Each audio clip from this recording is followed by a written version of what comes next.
नमस्ते जी। सत्यार्थ प्रकाश स्वाध्याय रूप प्रवचन माला तीसरी श्रव्य कणिका। आप सभी महानुभावों का स्वागत है। गत दो श्रव्य कणिकाओं में सत्यार्थ प्रकाश के महत्व के विषय में हम आपको बता रहे हैं। वर्तमान श्रव्य कणिका में भी इस बात को आगे बढ़ाते हैं कि कैसी सुंदर और अद्भुत ग्रंथ रचना महर्षि ने की, जिससे मानव रूपी क्षुद्र प्राणी सत्यार्थ के शिक्षणालय में प्रवेश पाकर प्रथम श्रेणी में आस्तिकता से ईश्वर की पहचान प्राप्त कर क्रमशः 14 श्रेणियों में स्व और पर और परात्पर का अभ्यास करता हुआ उच्चतम विश्वविद्यालय में ज्ञानामृत के घूंट पीता हुआ संपूर्ण मानव रूप में निर्माण पाकर विशुद्ध मानव होने की दीक्षा प्राप्त कर सके। धन्य है वह युगद्रष्टा आचार्य कुल कमल दिवाकर दयानंद। आपके इस सर्वतोभद्र सत्यार्थ प्रकाशक मानव निर्माण के शिक्षा ग्रंथ सत्यार्थ प्रकाश को भी धन्य धन्य है। इसलिए तो मुनिवर गुरुदत्त विद्यार्थी अपना अंतरतम हृदय खोलकर कहते हैं कि यदि सत्यार्थ प्रकाश की एक प्रति का मूल्य 1000 रुपए भी होता, ये उस काल में कह रहे हैं जब अंग्रेजों का जमाना हुआ करता था, तब भी मैं अपनी संपूर्ण संपत्ति को बेचकर इसे खरीदता। कारण कि मैं जहां जहां भी इसमें दृष्टि करता हूं, वहां वहां इसमें ऐसी विद्या भरी पड़ी मुझे मिलती है कि मानव मात्र की बुद्धि को चकित कर दे। मैंने इस ग्रंथ को 18 बार विचार पूर्वक पढ़ा है और प्रत्येक बार मुझे नई नई बातें मिलती रही हैं। अमर शहीद रामप्रसाद बिस्मिल के विषय में हमने बताया आपको कि फांसी के तख्त पर चढ़ने से एक दिन पूर्व समाप्त की हुई अपनी आत्मकथा में मानव निर्माण के इस अद्भुत ग्रंथ के विषय में वे लिखते हैं, मैंने सत्यार्थ प्रकाश पढ़ा जिससे जीवन ही बदल गया। सत्यार्थ प्रकाश के अध्ययन ने मेरे जीवन के इतिहास में एक नया पृष्ठ जोड़ दिया। परमात्मा से मेरी प्रार्थना है कि वह मुझे इस देश में ही पुनः जन्म दे, जिससे कि मैं उसकी पवित्र वाणी वेद वाणी का अनुपम नाद मनुष्य मात्र के कानों तक पहुंचाने में समर्थ हो सकूं। महानुभावों, इस मानव निर्माण के अद्भुत ग्रंथ सत्यार्थ प्रकाश के पूर्वार्ध और उत्तरार्ध की अनुपम रचना देखकर आयुर्वेद का प्रयोजन बतलाते हुए भगवान आत्रेय और धन्वंतरी के शब्दों को हमें याद करना चाहिए कि स्वस्थ के स्वास्थ्य का लक्षण करना और रोगियों को रोगमुक्त करना यह आयुर्वेद का प्रयोजन है। ठीक सत्यार्थ प्रकाश का पूर्वार्ध यह स्वस्थ व्यक्ति समाज जाति और राष्ट्र के स्वास्थ्य का रक्षण करने हारा है, वेदोक्त विधि है, मंडन है। उत्तरार्ध यह बीमार व्यक्ति समाज जाति और राष्ट्र के रोग का नाश करने के लिए है, अति आवश्यक कड़वी औषधियों का प्रयोग रूपी खंडन और आलोचना के रूप में है।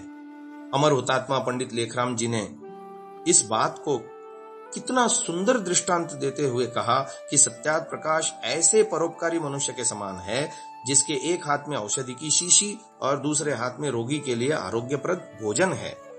जिसके उत्तरार्ध में औषधि है तो पूर्वार्ध में वेद रूपी स्वास्थ्य का मंडन रूपी आहार रोगी के लिए अत्यंत आवश्यक है।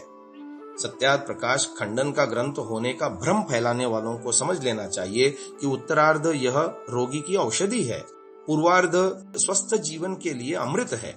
अतः स्वास्थ्य के रक्षण के लिए, बीमारी को दूर करने के लिए दोनों की ही परम आवश्यकता है। महर्षि दयानंद का बाह्य शरीर जैसे भव्य और तेजस्वी था, वैसे ही उनका मानस शरीर भी, जिसे दर्शन करना हो, उनके आत्मा को पहचानना हो, तो सत्यार्थ प्रकाश की भूमिका अनुभूमिकाओं को और स्वमंतव्य मंतव्य जो ग्रंथ के अंत में ऋषि दयानंद ने अनेकों वेद मंत्रों का निचोड़ दिया है, उनके हृदय के भावों को अवलोकन करना जरूरी है। यह देखने वाले को ऋषि के अंतर से मंथन होकर निकलता प्रेम, उदारता, नम्रता, विवेक, विनय और निष्पक्षता के दर्शन हुए बिना नहीं रहते।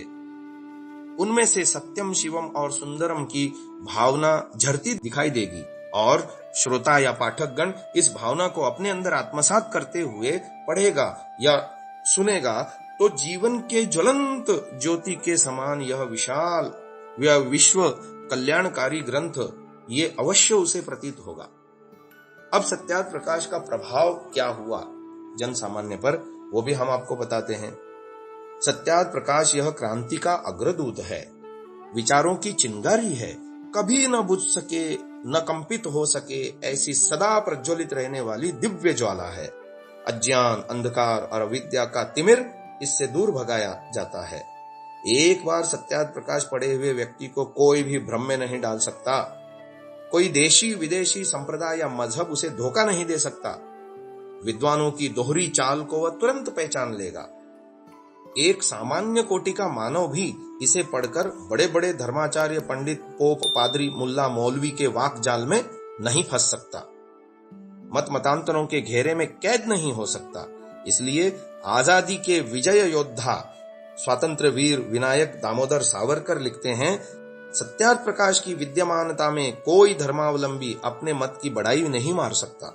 हिंदू जाति की ठंडी नसों में गर्म लहू का संचार करने वाला यह ग्रंथ अमर रहे, यही मेरी कामना है। सत्यार्थ प्रकाश सामान्य मनुष्यों को देवत्व की ओर ले जाने वाला प्रकाश स्तंभ है। इसीलिए ही तो लाला लाजपत राय कहते हैं, गुरुदेव दयानंद रचित सत्यार्थ प्रकाश मेरे जीवन में प्रकाश करने वाले सूर्य के समान है। इस बात का समर्थन करते हुए डॉक्टर श्यामा प्रसाद मुखर्जी ने कहा, युग निर्माण तथा चतुर्मुखी प्रगति की भावना से ओतप्रोत यह दिव्य ग्रंथ एक महान प्रकाश स्तंभ है। ऋषि दयानंद ने देश तथा समस्त विश्व को सत्यार्थ प्रकाश के रूप में जो अविनश्वर वसीहत प्रदान की है, यह उनकी प्रकांड प्रतिभा का द्योतक है। जिस ग्रंथ ने लाखों आत्माओं को शक्ति प्रदान की है, सत्यार्थ प्रकाश ने लाखों करोड़ों भूले भटके हुओं को जीवन का पथ प्रदर्शन दिया है। यह बतलाते हुए पादरी C.F. एंड्रयूज कहते हैं, मैंने भारत में आकर सच्चे हिंदू धर्म का परिचय सत्यार्थ प्रकाश के स्वाध्याय से प्राप्त किया है, कारण कि मार्ग भूले भटके मनुष्यों के लिए यह पथ प्रदर्शक है। एक अनन्य प्रभाव सत्यार्थ प्रकाश का एक अनन्य सांप्रदायिक, धार्मिक, साहित्य और विद्वानों पर पड़ा है। ऋषि दयानंद द्वारा उत्तरार्ध में सप्रमाण की हुई समीक्षा से संबंधित संप्रदाय मजहब पर इतना तीव्र प्रभाव पड़ा है कि उन्होंने अपने ग्रंथों के मंतव्यों को तर्क और आधुनिक विचारों के आधार पर प्रस्तुत करना शुरू कर दिया। अरे गप्पों में विश्वास करने वाले यह पंथवादी अपने ग्रंथों के तर्क और विज्ञान विरुद्ध गपोड़ों की वैज्ञानिकता सिद्ध करने का प्रयत्न करने लगे। धर्म ग्रंथों में परिवर्तन करने जुट पड़े सत्यार्थ प्रकाश के कारण। यथा कोई पुराणों के अवतारवाद में मानव सृष्टि के विकास को देखने लगे, कोई अपने भगवानों में नैतिकता का रूप ढूंढने लगे। ऐसे अनेकों परिवर्तनों में से एक उदाहरण प्रस्तुत है सस्ता साहित्य वर्धक कार्यालय से प्रकाशित तुलसीकृत रामायण में हनुमान जी का चित्र एक राजपूत वेशधारी योद्धा के रूप में दर्शाया जाना। नीचे टिप्पणी दी है कि रामचंद्र जी के स्वमुख से हनुमान को चतुर्दूत और शूरवीर योद्धा वर्णन किया जाना, जिससे पूंछ वाला बंदर हो ही नहीं सकता। ऐसे अनेकों परिवर्तन सत्यार्थ प्रकाश के कारण से संसार में हुए हैं। ईसाई धर्मगुरु पादरी डॉक्टर J.T. सेंटरलैंड की पुस्तक the original character of the Bible में ऐसी विस्तृत समीक्षा हमें देखने को मिलता है, तथा वर्तमान में इंग्लैंड के विख्यात बिशप जॉन रॉबिन्स का 1962 में प्रकाशित अर्नेस्ट टू गॉड पुस्तक इसका प्रमाण है। और इसी प्रकार इंग्लैंड के प्रसिद्ध चर्च के बिशप डॉक्टर जेनकिंस ने भी निडरता पूर्वक विचार प्रस्तुत किए हैं कि चौथा आसमान में खुदा का रहना, यीशु का वहां जाना, यीशु का एकमात्र ईश्वर पुत्र होना, बाबा आदम और हव्वा का स्वर्ग से उतरना, यह सब कार्टूनों के विषय हैं। मरियम का कुमार्यावस्था में मां बनना यह कपोल कल्पना है, तथा चमत्कारी बातें आदि ये सब ढोंग मात्र हैं। यह वैचारिक क्रांति सत्यार्थ प्रकाश का ही तो प्रभाव है। इस्लाम में भी मौलवी अशरफ अली थानवी जैसे विद्वानों का कुरान का अनुवाद, सर सैयद अहमद का उर्दू भाष्य, अहमदी संप्रदाय के मौलवी मोहम्मद अली M.A. का अंग्रेजी भाष्य आदि इस प्रकार के परिवर्तन के अनेकों नमूने हम देखते हैं। इस प्रकार सत्यार्थ प्रकाश के प्रभावों से पुराणों के पाठ बदल गए, बाइबल का रूपांतरण हो गया, कुरान के मायने बदल गए। यह सांप्रदायिक मनोवृत्ति का परिवर्तन, वैचारिक क्रांति सत्यार्थ प्रकाश की महान विजय है।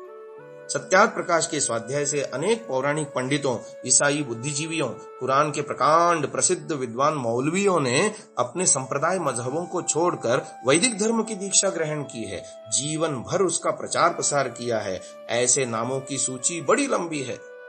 यह सत्यार्थ प्रकाश के अद्भुत प्रभाव और महानतम विजय का ज्वलंत प्रमाण है। इसका वर्णन करते हुए कवि कितनी सुंदर पंक्तियां लिखता है। पोल खुलते ही पुराणों का महात्म घट गया, बुद्ध की बुद्धि बंध गई, मद जैन मत का घट गया, दम घुटा तौरेत का, छल बल जबूरी कट गया, जी जला इंजिल का, दिल बाइबल का फट गया, सामने कुरान के ले वेद चारों अड़ गए, मार मंत्रों की पड़ी पर आयतों के झड़ गए, डूब कर गहरे दलादल में गपोड़े सड़ गए, कुल हदीसों के हवाले भी भंवर में पड़ गए। महानुभाव, ये वचन थे पंडित चमुपति एमए के। इसके साथ हम इस श्रव्य कणिका को यहीं विराम देते हैं। आगे की बात अगले श्रव्य कणिका में करेंगे। ओम।